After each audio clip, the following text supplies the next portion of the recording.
Good morning बच्चों, एक बार आपका फिर से स्वागत है ऑनलाइन क्लासेस में। आज हम आपके चैप्टर नंबर 17 की बात करेंगे।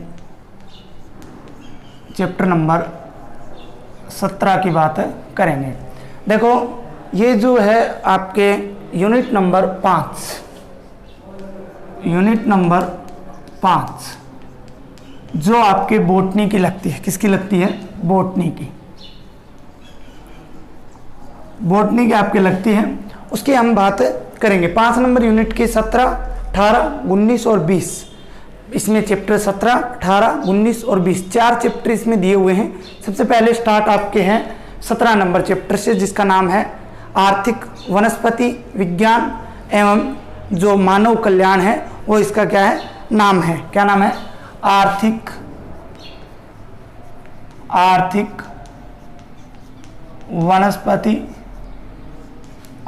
वनस्पति विज्ञान एवं मानव कल्याण। Economic botany and human welfare. ठीक है ना? Economic botany and human welfare, इसके हम बात जो है वो करेंगे। प्यारे बच्चों, ये चैप्टर आज के इस वीडियो में कंप्लीट हो जाएगा। छोटा सा चैप्टर है आपके 17 नंबर चैप्टर जो है वो आपके इस वीडियो में जो है वो कंप्लीट हो जाएगा। सबसे पहले चैप्टर को समझना जरूरी है। हमने नई यूनिट शुरू की है तो उसको समझना बहुत ज़रूरी है। तो देखिए, नाम है आपके चैप्टर का आर्थिक वनस्पति विज्ञान एवं मानव कल्याण। देखिए, आर्थिक वनस्पति विज्ञान, सबसे बात आई है पहले वनस्पति। तो वनस्पति जो होते हैं आप सभी जानते हो, पेड़ पौधे। क्या होते हैं? पेड़ पौधे। ठीक है। आर्थिक का मतलब होता है जो हमारे लिए मानव के लिए लाभदायक होते हैं। ठीक है ना? मानव को आर्थिक रूप से सहायता प्रदान करते हैं, लाभदायक होते हैं। विज्ञान अर्थात हम इसकी बात, जिस विज्ञान के अंदर इनका अध्ययन किया जाता है, इसलिए विज्ञान लगा हुआ। आगे इसकी परिभाषा की भी बात करेंगे कि आर्थिक रूप से जो पेड़ पौधे क्या होते हैं, आर्थिक रूप से लाभदायक पेड़ पौधे होते हैं, उनको किसके अंदर रखा गया है, उनका अध्ययन किसमें किया जाता है? आर्थिक वनस्पति विज्ञान के अंदर किया जाता है। मानव कल्याण शब्द है दूसरा, मानव कल्याण की अगर बात करें तो मानव कल्याण, ये जो वनस्पतियां हैं जो आर्थिक रूप से महत्वपूर्ण है, वो मानव के लिए क्या होती हैं? उपयोगी होती हैं। ह्यूमन वेलफेयर क्या होते हैं? मानव के लिए क्या होती हैं? उपयोगी जो है वो होती हैं। Human welfare. ठीक है, मानव के लिए क्या होती हैं? उपयोगी होते हैं। और आर्थिक वनस्पति विज्ञान को बोला जाता है इकोनॉमिक बॉटनी। ठीक है। इसके अंदर हम इस चैप्टर के अंदर पेड़ पौधे जो आर्थिक रूप से महत्वपूर्ण होते हैं उनके बारे में सिर्फ जानेंगे। विस्तार से उनका वर्णन जो है वो आपके अगले चैप्टर 18 में करेंगे। इसमें केवल उनको जानेंगे कौन कौन से होते हैं, किस प्रकार से आर्थिक रूप से महत्वपूर्ण होते हैं। देखिए, आपने एक फिल्म देखी होगी अमिताभ बच्चन की कि रोटी, कपड़ा और मकान। व्यक्ति को जीवन यापन करने के लिए इन 3 चीज़ों की आवश्यकता होती है। मानव को अपना जीवन व्यतीत करने के लिए इन 3 जो है वस्तुएं होती हैं, इनकी आवश्यकता होती है। रोटी, कपड़ा और मकान। आपकी बुक में इनके दिया हुआ है, रोटी की जगह दिया हुआ है भोजन, कपड़ा की जगह दिया हुआ है वस्त्र और मकान की जगह दिया हुआ है आवास। ठीक है। तो रोटी, कपड़ा, मकान या भोजन, वस्त्र, आवास, मतलब ये है कहने का, ये तीनों चीज अगर हो तो जीवन जो है वो अच्छी तरह से व्यतीत होता है, कोई परेशानी नहीं होती है। यहाँ पे इनको हम क्यों पढ़ रहे हैं? ये इन तीनों की पूर्ति जो है वो हम पेड़ पौधों से करते हैं। किससे करते हैं? पेड़ पौधों से करते हैं। पेड़ पौधों से हमें ये तीनों प्रकार की आवश्यकताएं पूर्ति होती हैं। कैसे? देखिए, सबसे पहले भोजन की बात करते हैं तो पेड़ पौधों से आप लोगों हम बात भी करेंगे। फल हैं, सब्जियां हैं, बहुत सारे जो हैं खाद्य पदार्थ हैं जो हमें पेड़ पौधों से प्राप्त होते हैं और हम अपने दैनिक जीवन में इनको क्या करते हैं? काम में लेते हैं। ठीक है। दूसरी बात है कपड़ा। आप लोग जानते भी हो कपड़ा, कागज़, ये सब किससे बनते हैं? पेड़ पौधों से बनते हैं। रेशम, आपने शहतूत पे जो रेशम कीट रहता है, ठीक है, मतलब बहुत सारे ऐसे पेड़ पौधे हैं जो क्या है, वस्त्र में उपयोगी, वस्त्र बनाने में सहायता, वस्त्र बनाने में काम आते हैं। मकान, देखिए मकान के अंदर फर्नीचर वगैरह, जो भी फर्नीचर है वो लकड़ियों का ही बना हुआ होता है। तो इस प्रकार से पेड़ पौधे जो होते हैं वो मानव के लिए आर्थिक रूप से बहुत महत्वपूर्ण होते हैं। इसीलिए इस चैप्टर का नाम है आर्थिक वनस्पति विज्ञान एवं मानव कल्याण। तो हमें तीनों आवश्यकताओं की पूर्ति जो हमारे जीवन जीने के लिए बहुत ज़रूरी है, रोटी, कपड़ा और मकान, उन तीनों की पूर्ति जो है वो किससे होती है? पेड़ पौधों से होती है। इन पेड़ पौधों का अब अगर हम बात करें आगे, आर्थिक वनस्पति विज्ञान, इकोनॉमिक बॉटनी की अगर परिभाषा पूछ ले तो क्या होगी? तो वे सभी पेड़ पौधे जो आर्थिक रूप से मानव के लिए लाभदायक होते हैं, उन सब का अध्ययन किस विज्ञान में किया जाता है? आर्थिक वनस्पति विज्ञान में किया जाता है। और उन पौधों को क्या कहते हैं? आर्थिक वनस्पति कहा जाता है। और आर्थिक वनस्पति विज्ञान उसको शाखा का क्या है? नाम दिया गया है। तो इकोनॉमिक्स बॉटनी के अंदर अगर हम बात करें तो इकोनॉमिक्स बॉटनी के अंदर प्यारे बच्चों मैं आपको बता देता हूँ कि आर्थिक महत्व के पादपों का तो होता ही है, जो उपयोगी पादप हैं उनका अध्ययन होता ही है, उसके साथ में उनके उत्पादों का अध्ययन भी किया जाता है। और प्रोडक्ट जो होते हैं, क्या होते हैं?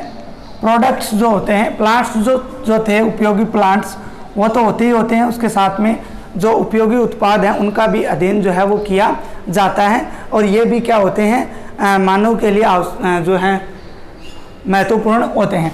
कुछ उदाहरणों की बात कर लेते हैं, जैसे आपको बता देता हूँ, गोंद है, ठीक है, रंजन है, रबड़ है, चाय है, कॉफ़ी है, चाय है, कॉफ़ी है, ठीक है। ऐसे बहुत सारे जो हैं वो पदार्थ हैं। इसी के अलावा अगर हम बात करें तो और अगर बात करें तो अनाज है, अनाज, दालें, सब्जियां, विभिन्न प्रकार की औषधियाँ, ठीक है। इसके अलावा और बात करें, चाय कॉफ़ी हो चुकी हैं, इसके अलावा मसाले हैं, क्या हैं? मसाले हैं, खाद्य पदार्थ हैं, खाद्य तेल हैं, ठीक है। इस प्रकार से प्यारे बच्चों बहुत सारे उत्पाद जो हैं वो आर्थिक वनस्पति विज्ञान में उनका अध्ययन जो है वो किया जाता है। अब मेन बात आती है कि इकोनॉमिक्स बॉटनी जो है उसकी ये बात कर ली। इसके अलावा भारत में अगर इसकी पोजीशन देखें तो आपको पता है भारत एक ऐसा देश है जो कृषि प्रधान देश है, अर्थात कृषि पर आधारित देश है। और भारत जो है वो आपको पता होगा कि या यहाँ पे बना देता हूँ, ये मान लीजिए पृथ्वी है, इसके भूमध्य रेखा है, तो भारत जो है वो भूमध्य रेखा के समीप पाया जाता है। तो उसमें जो जैव विविधता है वो क्या होती है? अधिक है। जैव विविधता क्या है? अधिक है। और आप लोगों को ये भी पता होगा कि भारत के अंदर 2 तो पूर्ण रूप से जैव विविधता तप्त स्थल हैं। कितने? 11वीं क्लास में हमने पढ़ा था, 2 तो पूर्ण रूप से हैं। कौन कौन से? एक तो पश्चिमी घाट, एक तो था पश्चिमी घाट और एक पूर्वी हिमालय। एक कौन सा था? पूर्वी हिमालय, ठीक है। एक पश्चिमी घाट और एक पूर्वी हिमालय, 2 तो प्रमुख थे। इसके अलावा अगर हम बात करें तो एक तीसरा जो भारत में भी है और अन्य देश जैसे श्रीलंका है, इंडोनेशिया है, बर्मा है, ठीक है, इनके अंदर भी पाया जाता है। वो कौन सा है? आप कौन सा है? इंडो बर्मा, ठीक है। तो इस प्रकार से भारत जो है वो जैव विविधता, इसके अंदर व्यापक जैव विविधता जो है वो पाई जाती है। क्या पाई जाती है? व्यापक जैव विविधता जो है वो पाई जाती है। अर्थात भारत जो है वो आर्थिक समानता कृषि आधारित इसके अंदर रही है। अर्थात कृषि से बहुत सारे जो लोग हैं उनका जीवन यापन जो है वो होता है, इसलिए भारत को क्या है? कृषि प्रधान देश जो है वो माना जाता है। अब हम इकोनॉमिक्स बॉटनी की जब बात करते हैं तो उसके वर्गीकरण की बात करेंगे। किसकी बात करेंगे? कि आर्थिक महत्व के पादपों के वर्गीकरण की बात हम लोग करेंगे। आर्थिक महत्व के पादपों के वर्गीकरण की क्या करेंगे? हम लोग बात करेंगे कि क्लासिफिकेशन जो है वो इनका किस प्रकार से किया गया है और किन्होंने किया है। तो देखिए इकोनॉमिक्स बॉटनी कोई छोटी बात नहीं है। बहुत सारे पादपों बहुत सारे उनके उत्पादों का वर्गीकरण करना कोई आसान बात नहीं है। इसके लिए कई वर्गीकरण प्रस्तुत किए गए, विभिन्न आधारों पर वर्गीकरण है और अनेक वैज्ञानिकों द्वारा जो है वो वर्गीकरण किया गया है। बहुत सारे आधार बनाए गए हैं, बहुत सारे वैज्ञानिकों ने इसमें भाग लिया है। लेकिन हम जो आपके इस चैप्टर में हैं वो किसकी बात करेंगे? A.F. हिल की बात करेंगे, क्योंकि A.F. हिल ने 1952 के अंदर जो वर्गीकरण है वो दिया था। कब दिया था? 1952 के अंदर। कब दिया? 1952। वैज्ञानिक का नाम है A.F. हिल। इन्होंने आर्थिक वनस्पति रूप से महत्व के पादप जो थे उनका वर्गीकरण 1952 के अंदर किया। हम इसको क्यों पढ़ेंगे? क्योंकि अब तक का ये सर्वाधिक मान्य वर्गीकरण है, या सर्वाधिक मान्य सिद्धांत हम बोल सकते हैं। अब तक का ये सर्वाधिक मान्य जो है वर्गीकरण है, इसलिए हम किसके वर्गीकरण की बात करेंगे? चैप्टर नंबर 17 के अंदर A.F. हिल की बात करेंगे। इन्होंने पादपों को 4 वर्गों में बांटा। कितने वर्गों में बांटा? डिवाइडेड बाय 4 क्लासेस, 4 वर्गों के अंदर बांटा। पहला वर्ग था इनका खाद्य पादप। कौन सा? खाद्य पादप। दूसरा इनका है सह खाद्य पादप। कौन सा? सह खाद्य पादप। तीसरा है औषधीय पादप। कौन सा? औषधीय पादप। चौथा है औद्योगिक पादप। ठीक है, 4 प्रकार हैं। चारों को इन्होंने बाद में और डिवाइड किया। जैसे खाद्य पादपों में इन्होंने अनाज रखी, अनाज को रखा, दालें रखे, मसाले रखे। ठीक है, इसी प्रकार सह खाद्य पदार्थों के अंदर पेय पदार्थ हैं, औषधीय पादप, ठीक है, और औद्योगिक पादप। इन्होंने इनके अंदर अलग अलग जो है फिर से जो है भाग बनाए, जिनके हम अभी बात करेंगे। सबसे पहले हम खाद्य पादप की बात करते हैं। किसकी बात करते हैं? खाद्य पादप की जो है वो बात करते हैं। तो सबसे पहले हम जो बात करेंगे वो बात करेंगे खाद्य पादप की। किसकी बात करेंगे? खाद्य पादप की बात करते हैं। तो इसमें 4 भाग हैं। एक तो अनाज तथा मोटे अनाज। खाद्य पादप मतलब खाने वाले पादप जो हम भोजन के रूप में काम में लेते हैं, उनके अंदर जो पहला आएगा वो आएगा अनाज तथा मोटे अनाज। कौन आएगा? अनाज तथा मोटे अनाज। सेकंड जो आएंगी वो आएंगी दालें, और 3 नंबर जो हैं वो है सब्जियां, और 4 नंबर जो है फल। ये खाद्य पदार्थों के अंदर हैं जिनको हम भोजन के रूप में क्या करते हैं? काम में लेते हैं। सबसे पहले अनाज तथा मोटे अनाज की बात करते हैं। तो प्यारे बच्चों, आप लोगों को पता है गेहूँ है, चावल है, बाजरा है, ठीक है, ETC। ये सब किसके अंदर आते हैं? मोटे अनाज या अनाज के अंदर आप इनको बोल सकते हो। दूसरा जो है दालों की अगर हम बात करें तो दाल आपको पता ही है, जो भी आपको दालें पता है वो आप लोग लिख सकते हो। चना है, उड़द है, ठीक है, मूंग है, मोठ है, ये सब क्या है आप लोग इसके अंदर लिख सकते हो। इसके अंदर दालों के अंदर ये आप लोग लिख सकते हो। उसके बाद में सब्जियां हैं, तो बहुत सारी सब्जियां हैं, जैसे बैंगन, आलू, टमाटर आदि। ठीक है, इसके अंदर किसके नाम आएंगे? सब्जियों के नाम जो है वो आएंगे। इसके बाद बात करते हैं फल की। तो फल के अंदर आपको पता ही है आम, सेब, संतरा आदि जो है वो इसके अंदर आएंगे। किसके अंदर? फल के अंदर। तो खाद्य पादप जो है वो आपके। इसके बाद देखिए हम बात करते हैं किसकी? सह खाद्य पादपों की। किसकी बात करते हैं? खाद्य पादपों की बात कर ली। अब बात करेंगे सह खाद्य पादप। सह खाद्य पादपों की बात करते हैं तो सबसे पहले मसाले तथा गरम मसाले। आपने घरों में भी नाम सुना होगा। मसाले और गरम मसाले क्या होते हैं? क्या होते हैं कि मसाले जो हैं, जैसे काली मिर्च है, क्या है? काली मिर्च, काली मिर्च है। इसके अलावा लौंग है, हल्दी है, ठीक है, ये सब किस में आते हैं? लौंग, हल्दी आदि ये सब किस में आते हैं? मसाले तथा गरम मसालों के अंदर आते हैं। इसके बाद में प्यारे बच्चों आगे हम बात करते हैं तो पेय पदार्थों की बात करते हैं। तो पादपों से पेय पदार्थ, हम सुबह उठते ही चाय या कॉफ़ी लेते हैं, वो सब क्या है? इस पेय पदार्थ के अंदर आती हैं। किसके अंदर आती हैं? पेय पदार्थ के अंदर आती हैं। इसके अलावा एक और पदार्थ बनता है, जैसे आपने बचपन में कोका कोला जो आती थी पेप्सी के रूप में, वो कोका, ठीक है ना, वो भी जो है पादपों से प्राप्त होता है। ठीक है, तो ये पेय पदार्थ हो गए। सबसे पहले खाद्य पादप, उसके बाद सह खाद्य पादपों की हमने बात कर ली। 3 नंबर है औषधीय पादप। देखिए औषधीय पादपों में अगर हम बात करें तो सबसे पहले औषधीय पादप की बात करेंगे कि औषधीय पादप कौन कौन से होते हैं। औषधीय पादप का मतलब क्या है, जो किसी बीमारी में उस पादप का कोई भी प्रोडक्ट अगर काम आएगा तो वो क्या होंगे, औषधीय पादप कहलाएंगे। ऐसे पादप जो बीमारी को ठीक करने में काम आते हों उनको क्या बोला जाता है, औषधीय पादप जो है वो बोला जाता है। औषधीय पादप में अगर हम बात करें तो अश्वगंधा है, अफीम है, अश्वगंधा है, अफीम है, गिलोय है, सफेद मूसली है, ये सब क्या हैं जो हैं औषधीय पादप के रूप में काम में आते हैं।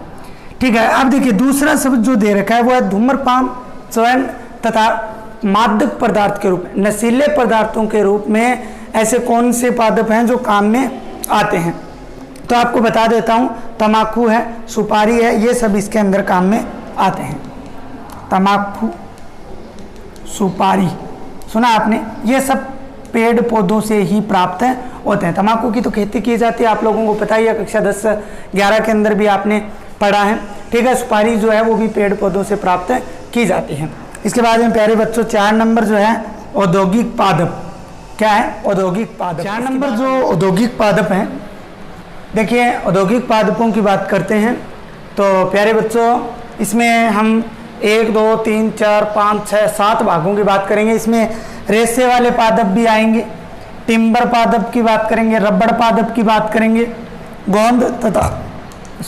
गोंद तथा रेंजिन्स जो प्राप्त होंगे उनकी बात करेंगे, वाष्पशील तेलीय पदार्थों की बात करेंगे, वसीय तेलियों की बात करेंगे और शर्करा व स्टार्च की बात करेंगे कि ये कौन कौन से पादपों द्वारा होते हैं। उनके उदाहरण भी आपके सामने है, बात कर लेते हैं एक एक की। रेशे वाले पादप की बात करते हैं तो जैसे कपास, जूट, पटसन आदि जो हैं जिनसे रेशा प्राप्त कर सकते हैं। क्या प्राप्त कर सकते हैं, रेशा प्राप्त कर सकते हैं। इसके बाद में टिम्बर है, टिम्बर के रूप में सागवान, शीशम, भाई हम दरवाजे, खिड़कियां, फर्नीचर जो बनाते हैं सागवान, शीशम की हैं। रबड़ जो है, पारा रबड़, आपने रबड़ का वैज्ञानिक नाम भी पढ़ा होगा। गोंद तथा रेजिन्स की बात करते हैं तो बबूल है, चीड़ है, इनसे जो है गोंद प्राप्त होता है, आपने भी बचपन में खाया होगा। वाष्पशील तेल की बात करते हैं तो चंदन, मोगरा आदि जो है वाष्पशील क्या है, तेलीय पदार्थ होते हैं।